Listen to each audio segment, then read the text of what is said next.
Hello, friends. Hi. Hi, I'm Yolanda. I am co-founder of Harper Therapy, and today Jennifer Schapp and I are here. And Jen, you have some tips for us for our relationship, right? Yes. So, yeah, I think that this is going to be a really good one. I think after months and months of quarantine and spending extra confined time with our partners, there might be a little bit of an increase in criticism. Yeah, That critical voice. I would say that's a common theme I've been noticing. I know, we've been hearing quite a bit of that, right? Yeah. Yeah. So you have some tips for us today about how to turn that down. Yes. Yeah. So I'm calling this take a pause, hit that pause button on it. Mm-hmm. So the first thing I kind of want to describe is what criticalness means when I'm defining it. Mm-hmm. So what I usually see when I mention criticalness is I mean that harsher tone, that mm-hmm. need to correct the other person's behavior. Mm-hmm. It's usually can be like you're micromanaging mm-hmm. is the common thing I see. Like, no, that's not the way you do it this way. It could be insulting your partner. It could be putting them down. Mm-hmm. It could be just when you talk, you're having that harshness and displeasure mm-hmm. in your voice. Mm-hmm. So that's kind of what I mean by critical. It can be all over that spectrum. And here's what I want to add to that. Like, if your partner says that it's critical, that's their experience, whether you intend it or not. So pay attention. Yes. Yeah. Yes. Listen to your partner's mm-hmm. feelings about it. Mm-hmm. So I also want to mention areas of impact. Mm-hmm. So the first one this impacts is communication. Mm-hmm. And communication, to me, is the base of a healthy relationship. Yeah. It all goes back to communication. Right, yeah. And the reason communication can be impacted is because either your critical voice will kind of get your partner more riled up. So mm-hmm. I see it'll just be kind of this fighting battle of mm-hmm. criticism on top of criticism. Mm-hmm. Or the other one I see is one person may start to withdraw from the relationship. Right. Their feelings might start to get hurt. They may feel like they don't feel as comfortable expressing their opinion. Mm-hmm. Their motivation may go down where they just don't even want to try. Mm-hmm. And so that's how it can impact communication is mm-hmm. that you may not know that your partner has checked out of the relationship because right. they're not necessarily expressing displeasure. Right. And when withdrawal happens, it can be hard to kind of reel that person back in. Mm-hmm. So that's the first area. Mm-hmm. Second area is sex and intimacy. Yep. And whenever I mention that with couples, I think that's where it kind of gets them more. It catches their attention, yeah. It catches your attention. Do you want to have sex in your relationship? Yes. Yeah. And so the reason sex is impacted is because if it's constantly that angry place, mm-hmm. you don't necessarily always want to be intimate with someone that you're not feeling very positive Who's about. critical of you all the time, yeah? Yes. Yeah. It kind of puts a damper on the foreplay. Exactly. Yeah. Or on the other end, if it kind of gets more into that withdrawal pattern, mm-hmm. that person who maybe feels like you're being critical, they may now feel like they don't feel as comfortable being vulnerable. They don't feel as comfortable being authentic. And both those are really important for a healthy sex relationship mm-hmm. because with sex, you have to let your guard down and you have to trust that person. Mm-hmm. So, especially if you want good sex. Yes. Yeah.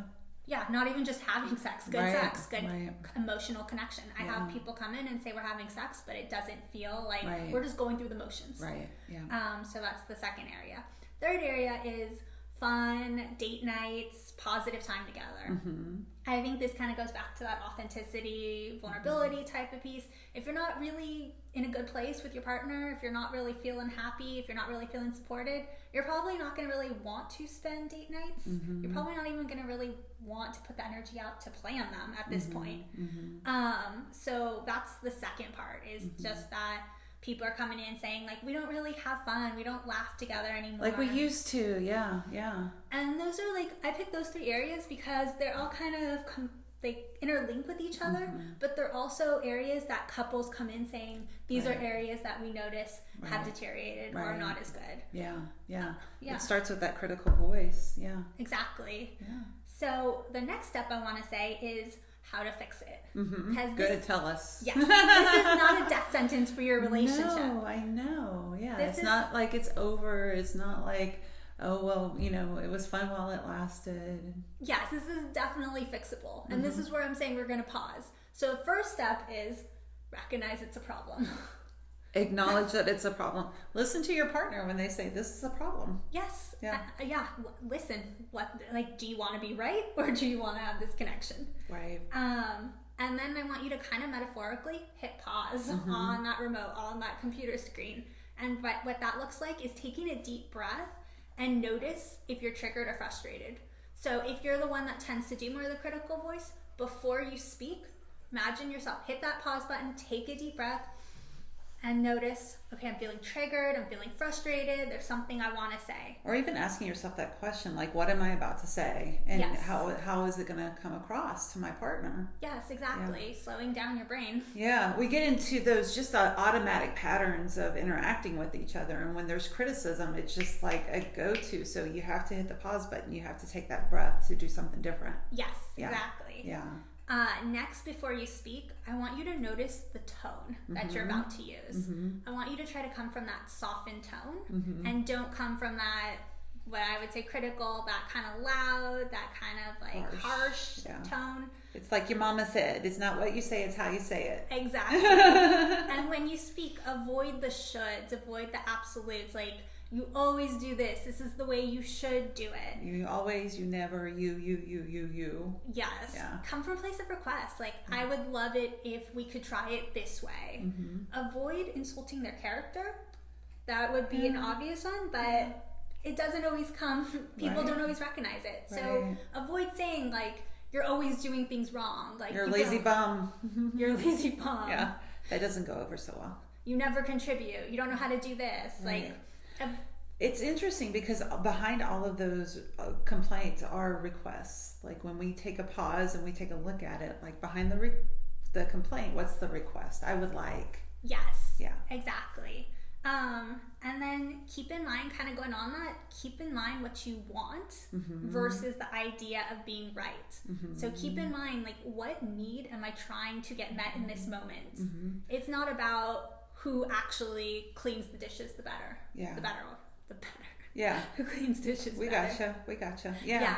It's that leaning into that vulnerability of saying, like, what is it that I would like? Yeah. So maybe it's like, I would like more help with doing housework around the house. Or I want to feel seen, and I want to feel like you're hearing me and that you care about what is happening. Yeah.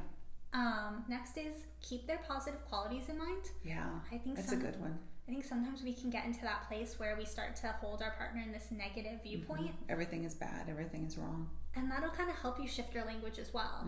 If you're able to recognize the positives that they do or all their positive qualities that really made you fall in love with them, it can help you shift from that criticalness to that softened place. Yeah, there's those things that drew the two of you together to begin with. Yeah. Yeah.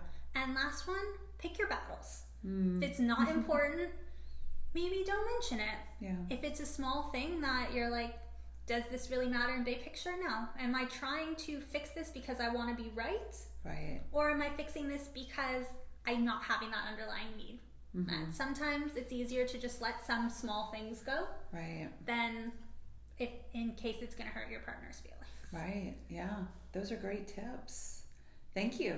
You're welcome. So these are some tips on recognizing your critical voice that might be at play in your relationship, how it impacts different aspects of your relationship, and most importantly, some tips on how to combat. If you and your partner would like some help with all of these steps, because you gave us a lot of great information, you can call our office at 813-434-3639. We are here to help you and your partner get out of criticism and into connection. So you can call and schedule a free consultation, schedule an appointment with Jen or one of our therapists. Happy Monday, guys. Hi, happy Monday. It's a hot one out there, so stay cool. Yes, very hot. Very hot, so stay cool. Maybe cool off with your partner. We will talk to you soon. Bye.